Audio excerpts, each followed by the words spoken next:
Hello viewers, स्वागत है आज आपका एक और नई वीडियो में। तो आज हम देखने वाले हैं शब्द विचार का दूसरा पार्ट, जो हमारा रह चुका था और आगे हम देख चुके थे। हमने पढ़े थे शब्द विचार के भेद पढ़े थे। तो सबसे पहले हमने पढ़ा था उत्पत्ति के उदाहरण पर। हमने बताया था आपको, सबसे पहले हमने क्या पढ़ा था, उत्पत्ति या स्रोत के आधार पर हमने पढ़ा था। तो सबसे पहला हमारा था उत्पत्ति के आधार या स्रोत के आधार पर, ठीक है ना। दूसरा हमने पढ़ा था रचना के आधार पर, ठीक है ना, यही पढ़ा था, रचना के आधार पर। तीसरा हमने पढ़ा था अर्थ के आधार पर, यही पढ़ा था।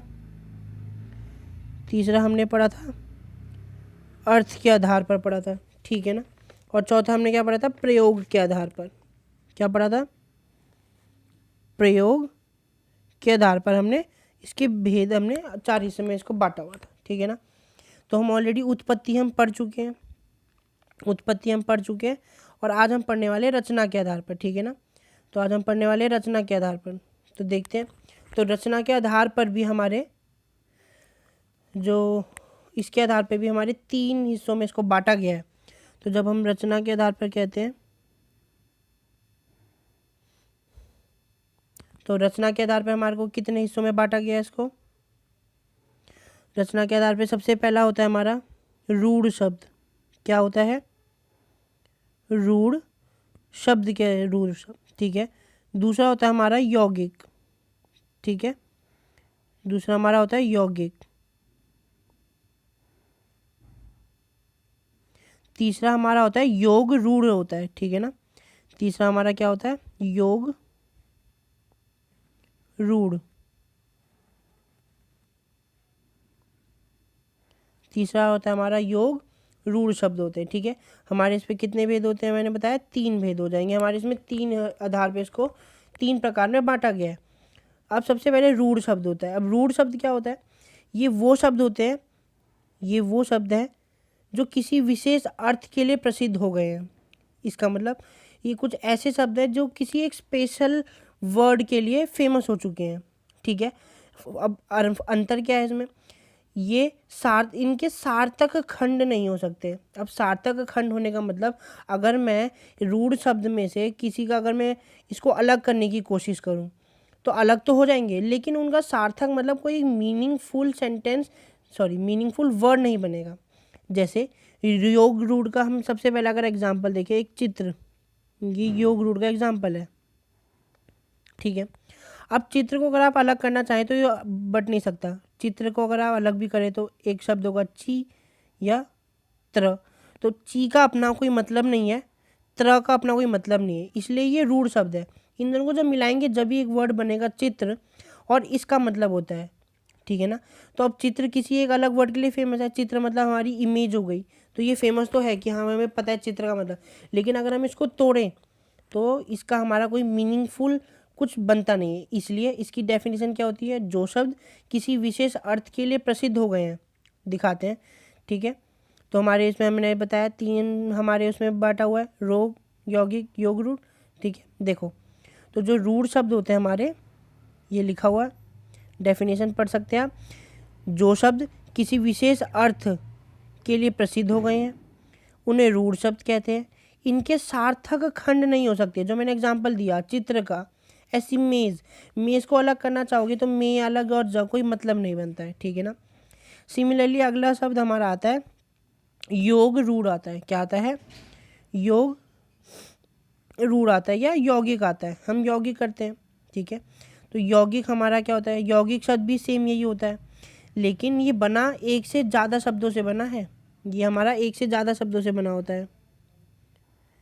यौगिक जो शब्द होते हैं हमारे, ये एक से ज़्यादा शब्दों से मिलके बना है, और अगर हम इसके टुकड़े करें तो उनके टुकड़े भी अलग अपना मतलब दे रहे होते हैं। इसका मतलब ये है, एग्जाम्पल ले तो विद्यालय,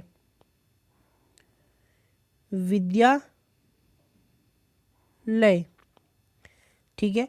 अगर हम इसको अलग तोड़ें तो विद्या, और दूसरा क्या हो जाएगा, आलय, यानी घर। आलय मतलब क्या होता है, घर होता है। आलय मतलब घर। तो विद्या का जो घर है उसको क्या कहते हैं, या स्थान है, वो विद्यालय हो गया। ठीक है ना। एग्जाम्पल देखें, ये देखो यौगिक शब्द की डेफिनेशन क्या है, जो शब्द दो या अधिक शब्दों के मेल से बने हुए हैं उनको यौगिक शब्द कहा जाता है। ठीक है, यौगिक शब्द कहा जाता है, और इनके टुकड़े होने पे इनका मतलब होता है। जैसे विद्यालय का विद्यालय दिख रहा है। ठीक है, और देखें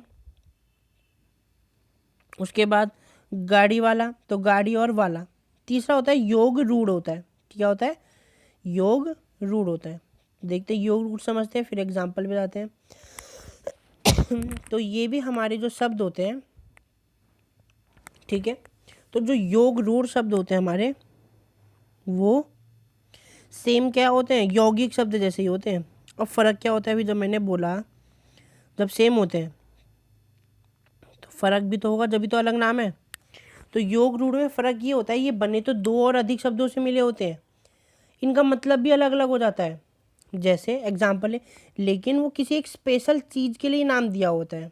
जैसे एग्जाम्पल से आप ज़्यादा अच्छे से समझ पाएंगे, जैसे दशानन। दशानन, अब दशानन का मतलब होता है 10 सर वाला, 10 सिर वाला। ठीक है, अब दशानन 10 सिर वाला है, इसका मतलब हमें पता है भाई हम किसकी बात कर रहे हैं, रावण की ही बात कर रहे हैं, क्योंकि दशानन और किसी का नाम नहीं है।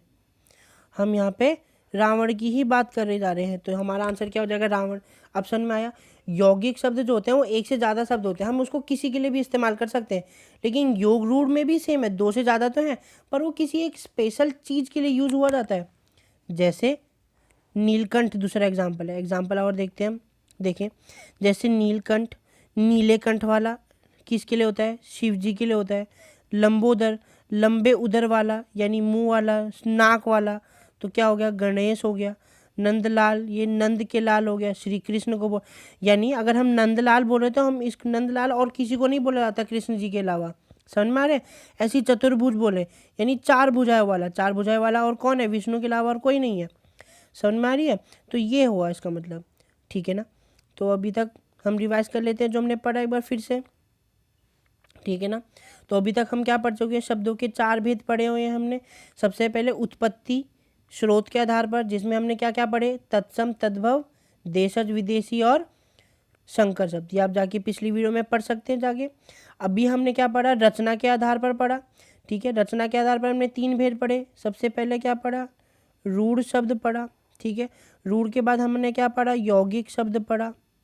क्या पढ़ा, यौगिक शब्द पढ़े। यौगिक शब्द के बाद हम क्या पढ़ेंगे, योग रूढ़ पढ़ेंगे, योग रूढ़ शब्द पढ़ेंगे। ठीक है ना, योग रूढ़ पढ़ा हमने। अब हम ये तीनों पढ़ चुके हैं। रूढ़ शब्द क्या होते हैं, इनका कुछ मतलब तो होता है, लेकिन अगर हम इनको तोड़ेंगे तो कोई मतलब नहीं होता। इसका मतलब साफ साफ इजीली ये समझो, अगर हम इसको तोड़ के, जैसे चित्र, चित्र को अलग हम तोड़े नहीं होगा। जैसे मेज़, सूर्य, घोड़ा, इन सबको अलग अलग करेंगे तो कोई मतलब नहीं बनता। अब यौगिक क्या होता है, 2 से अधिक शब्दों से बने होते हैं। जैसे विद्यालय, विद्या और आलय, और दोनों को तोड़ा है जब भी मतलब बन रहा है, जोड़ दिया जब भी मतलब बन रहा है।